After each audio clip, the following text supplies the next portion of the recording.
आज ताइवान अभ्यास कर रहा है। आज ताइवान अभ्यास कर रहा है, युद्ध का अभ्यास, क्योंकि चीन ने खुली चुनौती दे चुका है ताइवान को और पूरे विश्व को, अमेरिका, भारत, जापान, ऑस्ट्रेलिया, सभी को, जो ताइवान हमारा अभिन्न अंग है। अगर अमेरिका बीच में आता है हम उसे भी नहीं छोड़ेंगे। हमारे अंदरूनी मामलों में चीन यही बार बार कहता है, हमारे अंदरूनी मामलों में कोई हस्तक्षेप करेगा तो हम अपनी संप्रभुता की रक्षा करने के लिए हम किसी भी हद तक जा सकते हैं। लेकिन लोगों को मानना है, दुनिया को मानना है, पूरे विश्व को मानना है, चीन का राष्ट्रपति शी जिनपिंग साहब और चीन की कम्युनिस्ट पार्टी मानवता के लिए खतरा है। आज चीन के अंदर कोरोना से भी आज तक लोग निजात नहीं पाया है और अभी चीन के नागरिकों का बैंक में पैसा फंसा हुआ है।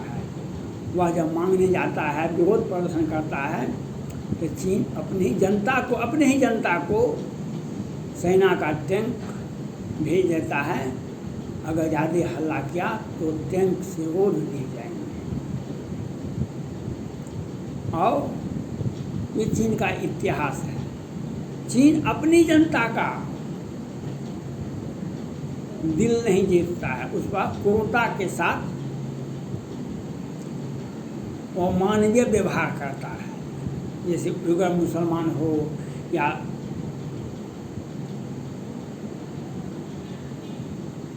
अम्ब्रेला आंदोलन हो या प्रजातंत्र का समर्थक हो, प्रजातंत्र के समर्थन में प्रदर्शन हो या सत्ता का विरोध हो, चीन उसे कुचलने के लिए उसका इतिहास है।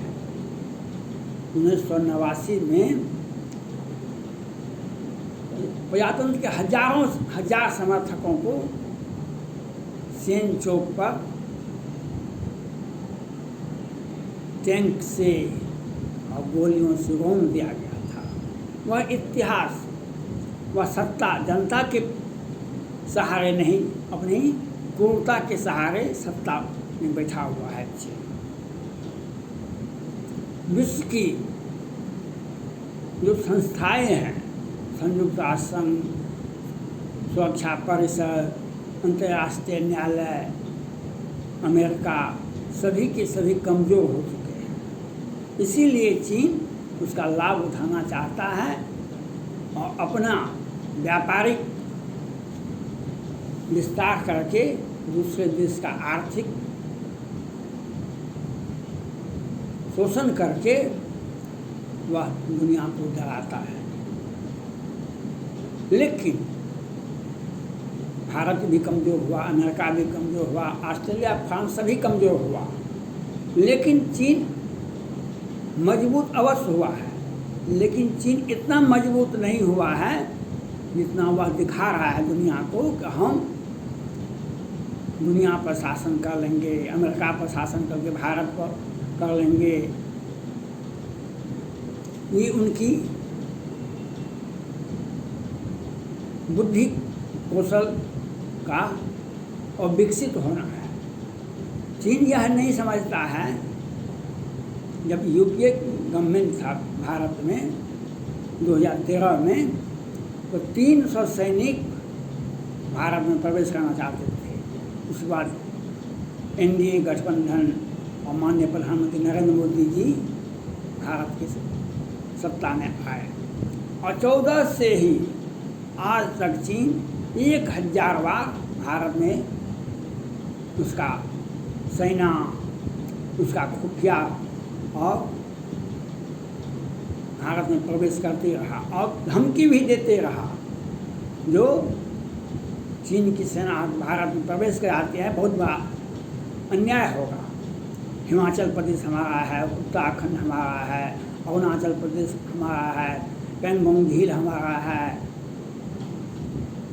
लेकिन चीन को यह समझना पड़ेगा भारत कमज़ोर अवश्य हुआ है, लेकिन जब चीन और अमेरिका दोनों पाकिस्तान के साथ खड़ा थे 1971 में, हमने पाकिस्तान को 2 भागों में बांट दिया था।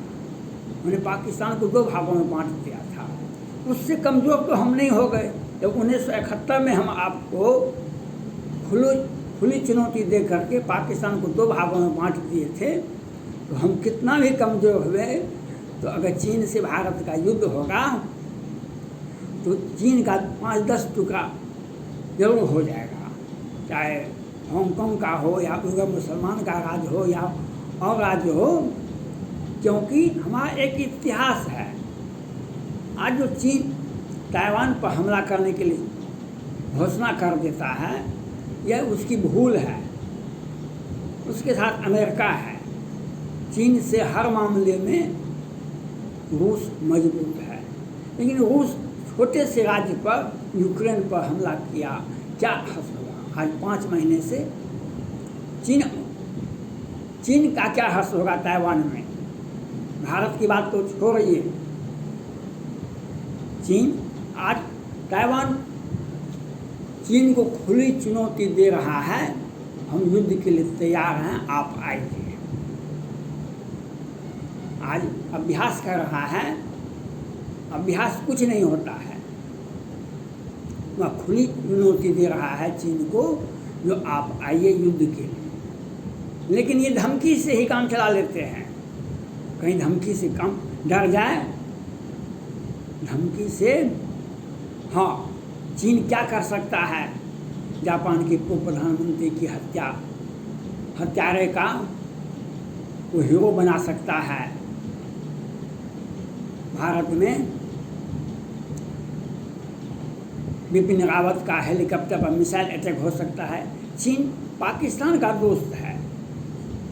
पाकिस्तान भारत से कभी भी युद्ध में नहीं लड़ सकता है, लेकिन जब तक पाकिस्तान विश्व मानचित्र पर रहेगा तो एक न एक हर देश में, भारत में भी आतंकवाद गतिविधि होती रहेगी। इसको कोई रोक नहीं सकता है। चीन भी पाकिस्तान के सह पर, अमेरिका पर वर्ल्ड ट्रेड सेंटर पर हमला हुआ था। घटनाएं होती रहेगी। जब विश्व की अर्थव्यवस्था, विश्व का 4 अरब लोग हैं, घटनाएं होना स्वाभाविक है। लेकिन घटना कितना भी बड़ा हो जाए तो चीन या पाकिस्तान का मनोबल इतना ऊंचा नहीं होगा जो भारत पर चीन हमला कर देगा, ताइवान पर हमला कर देगा, अमेरिका पर हमला कर देगा। दिन उजाले में नहीं हमला हो सकता है। हाँ, आतंकवादी गतिविधि, नए आतंकवादी गतिविधि से आप परेशान करने का कोशिश अवश्य कर सकते हैं।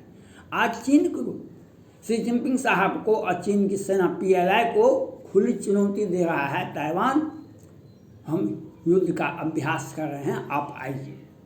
लेकिन ये जा नहीं सकते हैं। ये जाएंगे गली होकर के, दिन में नहीं जा सकते हैं। और अपने विमान को वहाँ पर भेज के रखे और फिर भाग जाएंगे। आज भारत के चारों का वह अपना सैनिक छावनी और गांव बसा रहा है। जनता के बीच में सेना रहेगा और वहाँ पर हमारे भूभाग पर कब्जा कर रहा है। लेकिन यह वही हर्ष होगा चीन का जब आप अकेले बाघ के मुंह सामने चले जाइएगा, तो बाघ को आपको खाने में, बाघ को कोई दिक्कत नहीं होगा। उसी प्रकार से चीन आज भारत के सीमा के नज़दीक में गांव पर गांव बसा रहा है। गांव पर गांव बसा रहा है क्योंकि वहाँ की जनता तो बेबस है।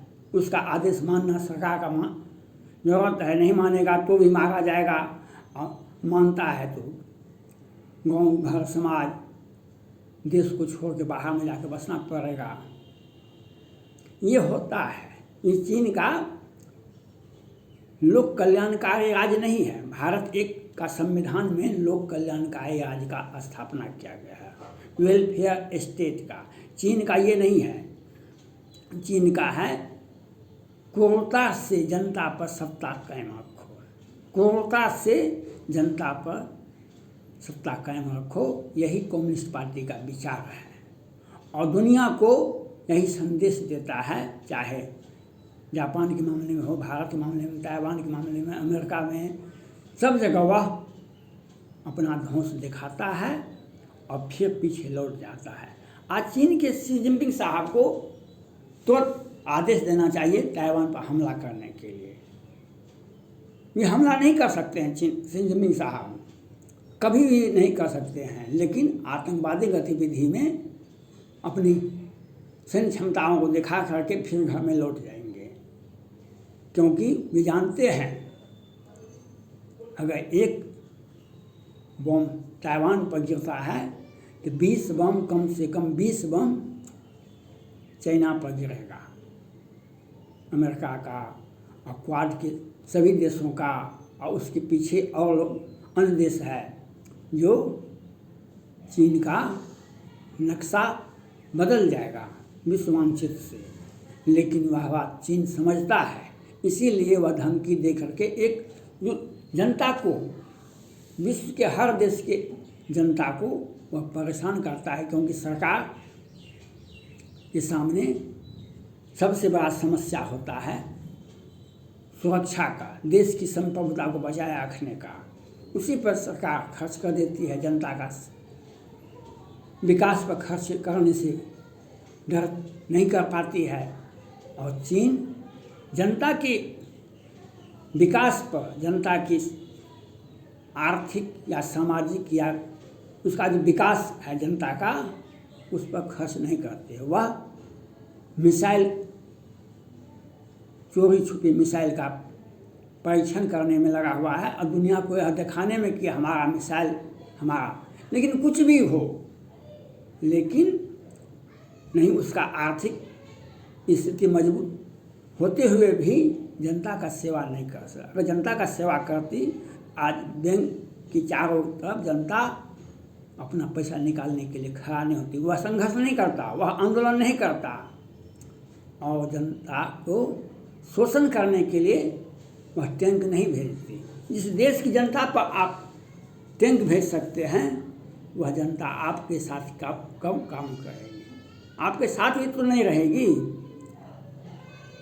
और जब तक जनता का सहयोग किसी देश में नहीं होगा तो सेना से आप युद्ध नहीं लड़ सकते हैं। जनता का सहयोग के साथ ही सेना का बल, आत्मबल, मनोबल बढ़ता है। चीन आज इसी परिस्थिति में है।